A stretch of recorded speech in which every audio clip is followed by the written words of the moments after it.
Dear students, तो आज का जो हम अगला टॉपिक स्टडी करने वाले हैं उसको हम बोलते हैं सेल्फ इंडक्शन। अब ये सेल्फ इंडक्शन क्या होता है, ये उसकी डेफिनेशन देख लेते हैं पहले। The phenomena in which an EMF is induced in a coil due to change in flux और current linked with the same coil is called as self induction,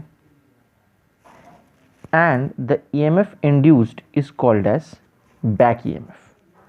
ठीक है, तो क्या मतलब हुआ इसका, ये समझते हैं डिस्टेंट्स। The phenomena in which an EMF is induced in a coil due to change in flux और current linked with the same coil, यानी किसी कॉइल के थ्रू पास होने वाला करंट जब चेंज होता है। अब चेंज के दो मतलब हो सकते हैं, या तो वो करंट बढ़ रहा हो या वो करंट घट रहा हो। यानी यहाँ हम जो देख रहे हैं चेंज इन करंट बोलिए या चेंज इन फ्लक्स बोलिए, हमें तो पता ही है कि करंट के चेंज होने से फ्लक्स भी चेंज हो जाता है, तो इनमें से कोई भी हम एक यूज़ कर सकते हैं। तो चेंज होने का मतलब है कि या तो वो करंट इंक्रीज़ हो या वो करंट डिक्रीज़ हो, या अगर मैं फ्लक्स के टर्म्स में बोलूँ तो या तो वो फ्लक्स इंक्रीज़ हो या वो फ्लक्स डिक्रीज़ हो। तो उस केस में उस कॉइल के अंदर एक ईएमएफ इंड्यूस हो जाता है। किस कॉइल के अंदर? जिस कॉइल के थ्रू पास होने वाला करंट चेंज हो रहा है उस कॉइल के अंदर एक ईएमएफ इंड्यूस हो जाता है, और इसी फिनोमिना को हम बोलते हैं सेल्फ इंडक्शन। और ये जो ईएमएफ इंड्यूस होता है कॉइल के अंदर में, उस ईएमएफ को हम बोलते हैं बैक ईएमएफ। ठीक है, तो चलिए मैं दोनों केसेस आपको दिखाता हूँ, इंक्रीज़ और डिक्रीज़ दोनों केसेस में आपको शो करता हूँ डियर स्टूडेंट्स। तो थोड़ा सा हम बारीकी में जाते हैं और देखते हैं क्या होता है। तो दो केसेस मैं आपको बता रहा हूँ। तो पहला केस हम देख रहे हैं कि मैंने एक कॉइल लिया, ये देखिए ये कॉइल है सपोज़, और इसी कॉइल को हम इंडक्टर भी बोल सकते हैं। इसी कॉइल को हम क्या बोलते हैं डियर स्टूडेंट्स? इंडक्टर बोलते हैं। तो अभी देखिए स्विच ओपन है और यहाँ पर कोई भी करंट फ्लो नहीं हो रहा इस सर्किट में। ठीक है, फिर मैं क्या करता हूँ कि इस स्विच को क्लोज़ करता हूँ। स्विच को क्लोज़ करते ही यहाँ इस सर्किट के अंदर एक करंट फ्लो होने लगेगा, और ये करंट जो है ये क्या होगा डियर स्टूडेंट्स? इंक्रीज़ होने लगेगा। ये करंट क्या होने लगेगा? इंक्रीज़ होने लगेगा। देखिए हमको पता है कि स्विच ऑन करते ही करंट अपने मैक्सिमम वैल्यू तक नहीं पहुंचता, करंट ग्रो करता है। ग्रो करने के बाद फिर वो कांस्टेंट हो जाता है ना।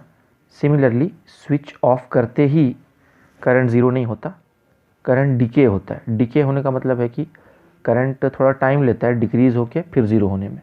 ठीक है, अब ये टाइम बहुत स्मॉल टाइम होता है, बहुत कम समय लगता है उसके लिए, पर फिर भी कुछ तो समय लगता है स्विच ऑन करते ही करंट को अपने पीक वैल्यू तक पहुंच के कांस्टेंट हो जाने के लिए, और सिमिलरली करंट को मतलब स्विच को ऑफ करते ही करंट को ज़ीरो हो जाने के लिए थोड़ा सा एक टाइम लगता है। तो ये वही टाइम है जिसकी हम बात कर रहे हैं। तो यहाँ मान लीजिए स्विच क्लोज़ करते ही करंट फ्लो होना शुरू हुआ और ये करंट की वैल्यू बढ़ रही है। तो जैसे जैसे इस करंट की वैल्यू बढ़ेगी वैसे वैसे क्या होगा?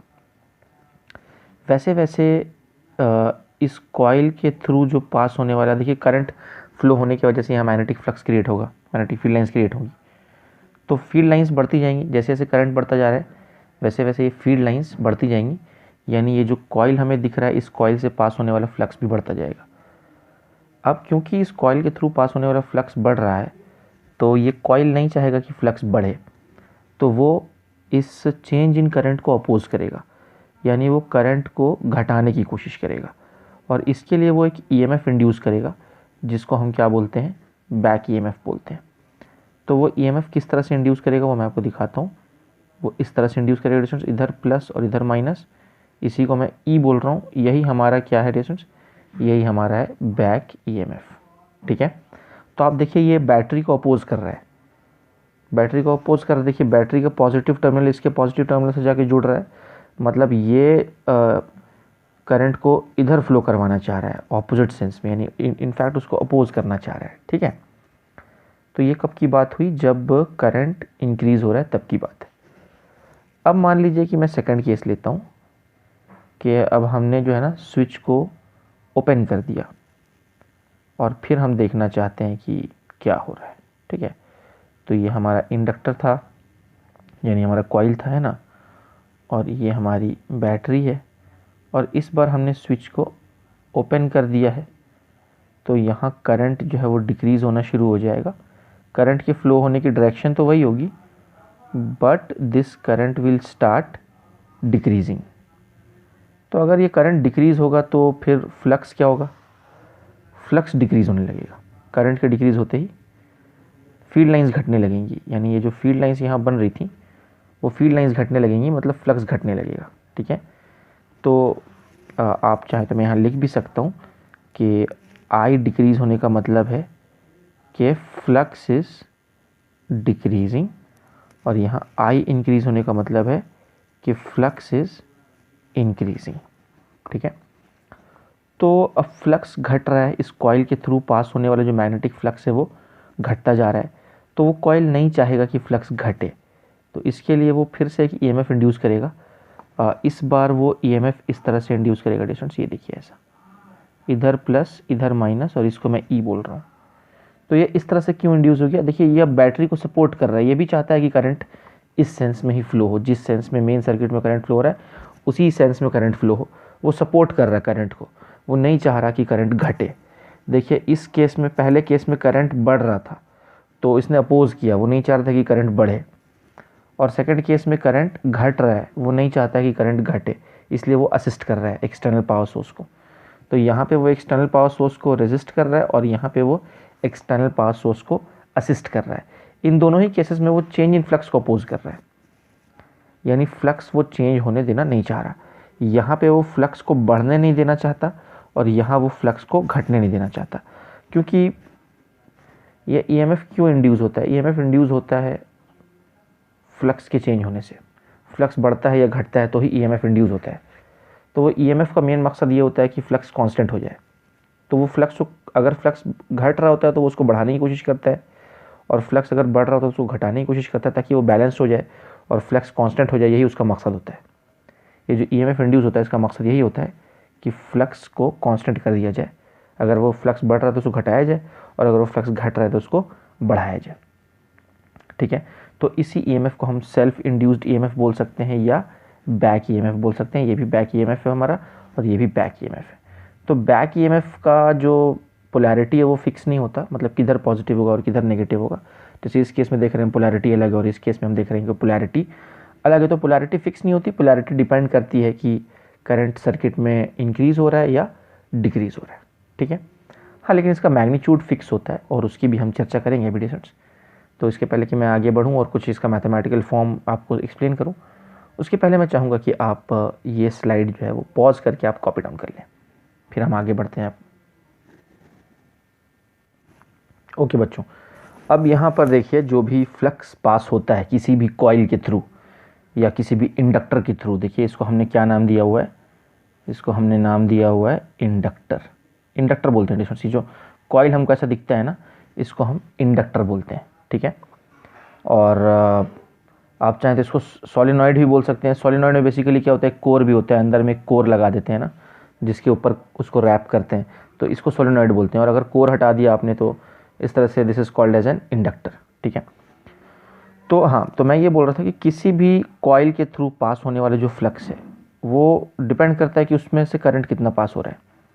More the current more will be the flux, isn't it distance, क्योंकि जितना ज़्यादा करंट होगा उतनी ज़्यादा मैग्नेटिक फील्ड लाइंस उस पर पास होंगी और फ्लक्स उतना ज़्यादा होगा। तो उसी को मैथमेटिकली हम इस तरह से लिखते हैं कि the magnetic flux passing through a coil is directly proportional to the current passing through the coil. ठीक है, तो जितना ज़्यादा करंट उतना ज़्यादा magnetic flux passing through the coil, है ना।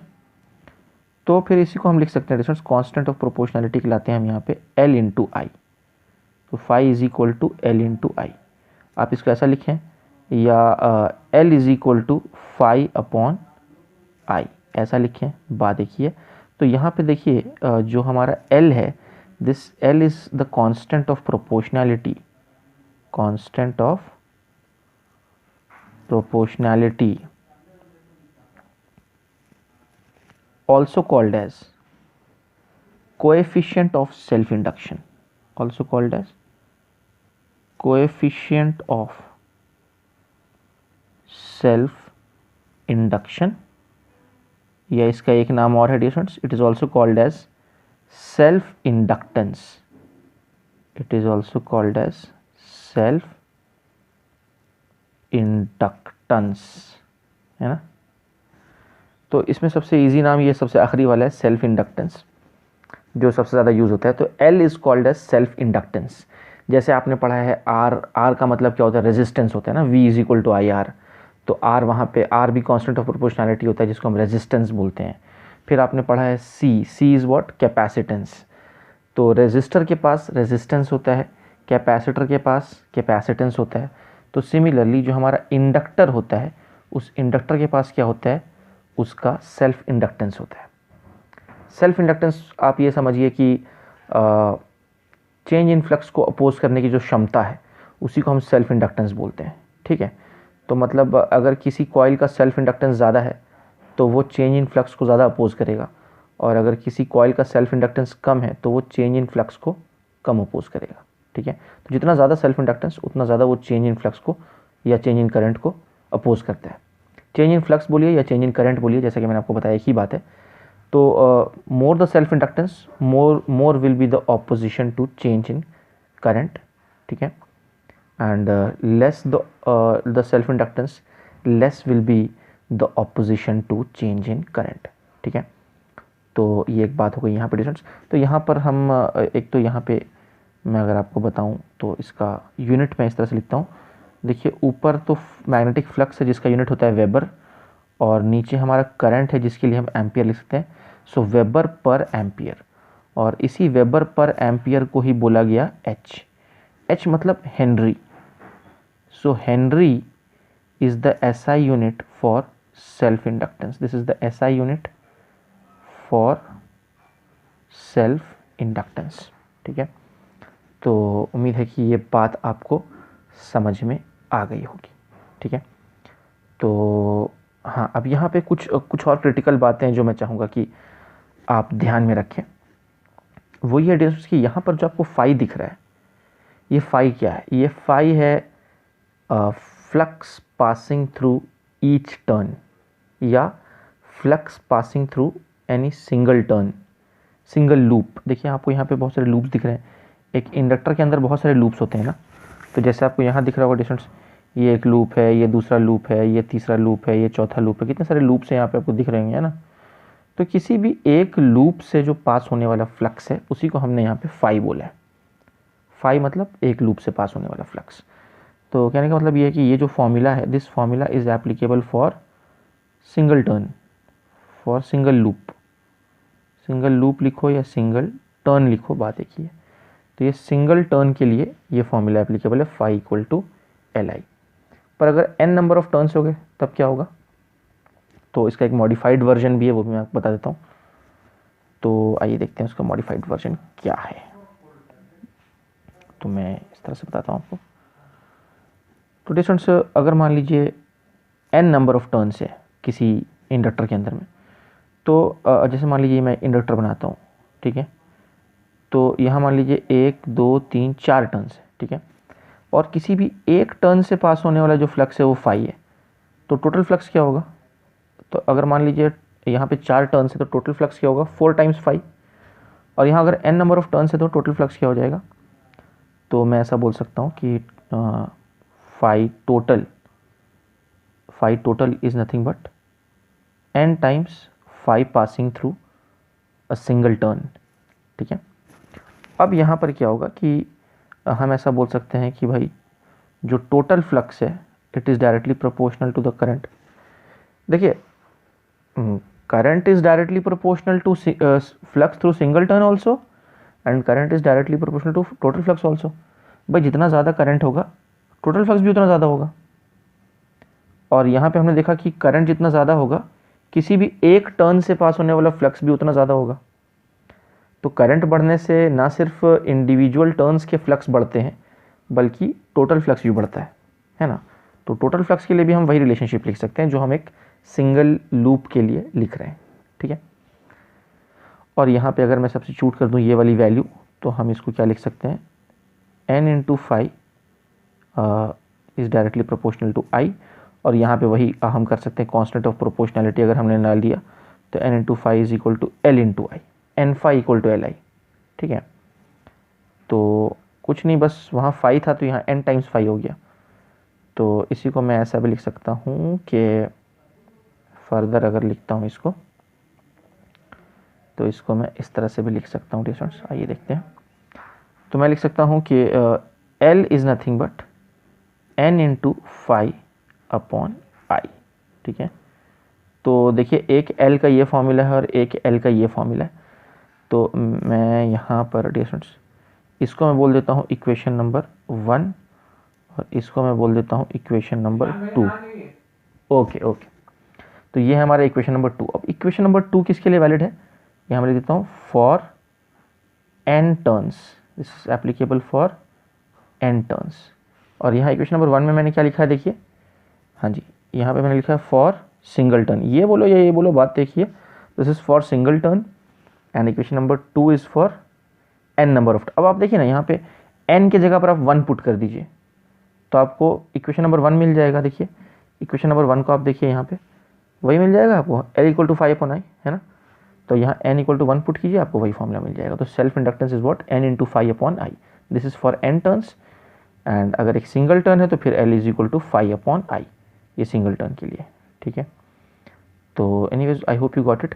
और देखिए यूनिट में तो कोई बदलाव नहीं आएगा क्योंकि नंबर ऑफ टर्न्स जो है ना, इसका कोई यूनिट नहीं होता, तो अल्टीमेटली यूनिट तो वही रहने वाला है, हेनरी, ठीक है। तो दैट्स इट डिस्टेंस। तो अब मैं चाहूँगा कि पहले आप ना ये कॉपी कर लें, फिर हम आगे बढ़ते हैं। कुछ और फॉर्म्स भी हैं इस फॉर्मूला के, वो भी मैं आपको बताता हूँ, है ना। ये तो बस ऐसे ही रफ के लिए मैंने लिखा था, ये हटा देता हूँ मैं। हाँ, तो आप डिस्टेंस पहले पॉज करके ये कॉपी डाउन कर लें, और एक बार ये कॉपी डाउन हो जाए तो फिर उसके बाद आप पॉज करके ये कॉपी डाउन कर लें, फिर हम आगे बढ़ते हैं।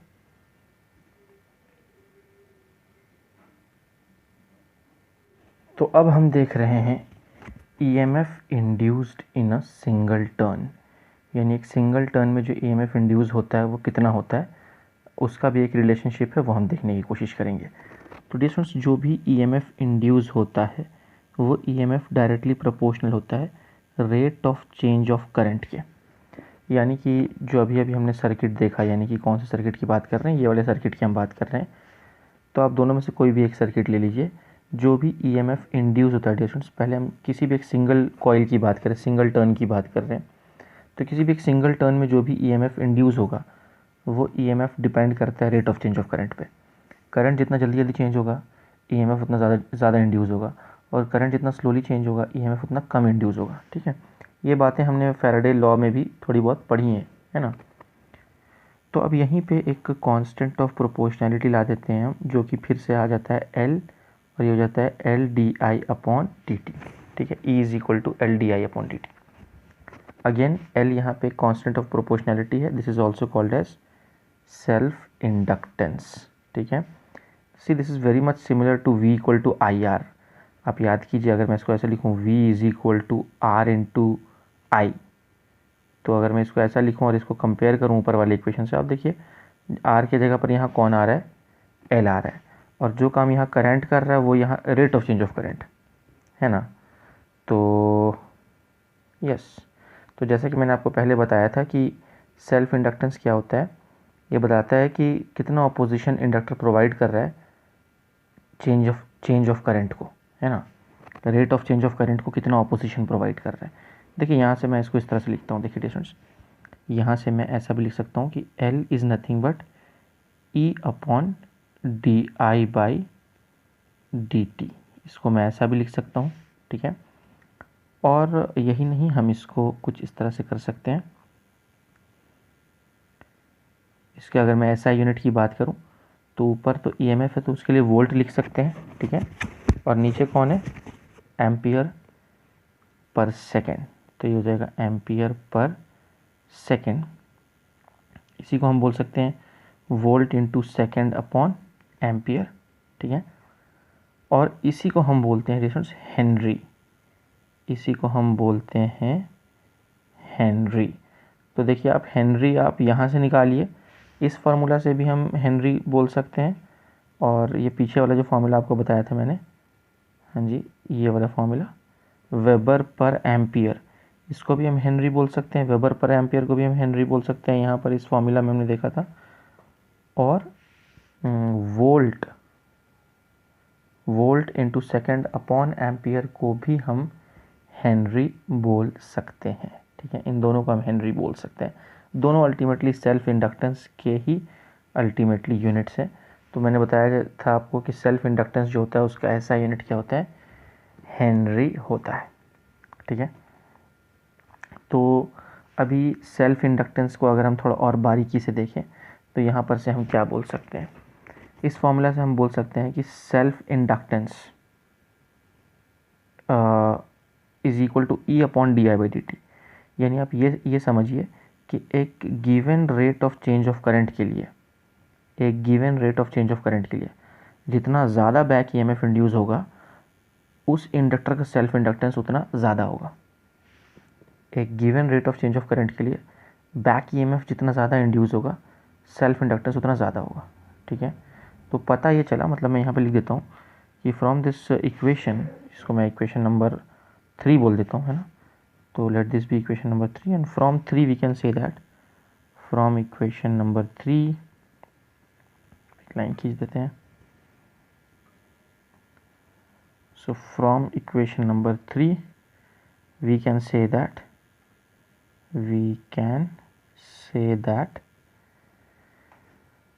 self inductance यानी L is the property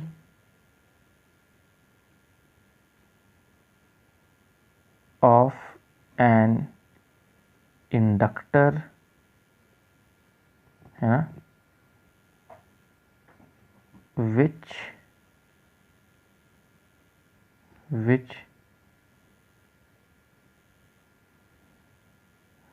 shows the opposition of the inductor, which shows the opposition of the inductor to the change in current, to the change in current, है ना। So for a given change of current कितना ज़्यादा back EMF वहाँ create हो रहा है, उसी पे हमारा सेल्फ इंडक्टेंस जो है वो डिपेंड करता है, ठीक है। और राइट, अब यहाँ पर एक और चीज़ देखते हैं, और वो ये है कि ये तो मैंने फॉर्मूला किसके लिए बताया, सिंगल टर्न के लिए बताया कि एक सिंगल टर्न में कितना ईएमएफ इंड्यूस होगा, इतना ईएमएफ इंड्यूस होगा। पर क्या हो अगर n नंबर ऑफ टर्न्स आ जाए वहाँ पे स्टूडेंट्स, तब हम इस फॉर्मूला को किस तरह से लिख सकते हैं वो भी हम देख लेते हैं, ठीक है। तो हाँ, यहाँ पे मैं एक चीज़ आपको बताना भूल गया, वो ये है कि हम इसको ऐसा भी बोल सकते हैं स्टूडेंट्स कि फैराडे लॉ से भी हम इसको, ये जो रिलेशनशिप है ये बेसिकली फैराडे लॉ से आया है। और फैराडे लॉ हमें क्या कहता है, देखिए मैं आपको यहाँ पे बता देता हूँ, थोड़ा सा इसको मिनिमाइज़ कर रहा हूँ,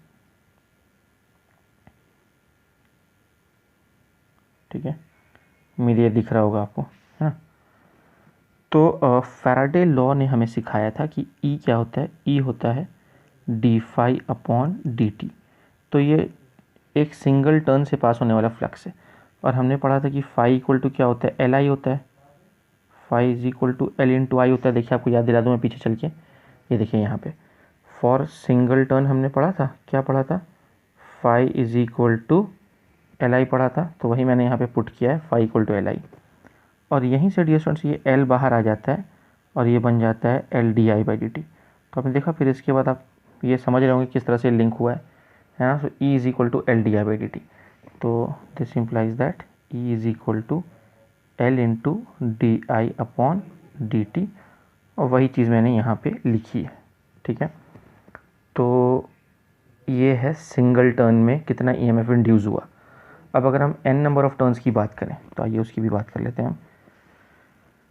तो for n number of turns, यानी फॉर n टर्न्स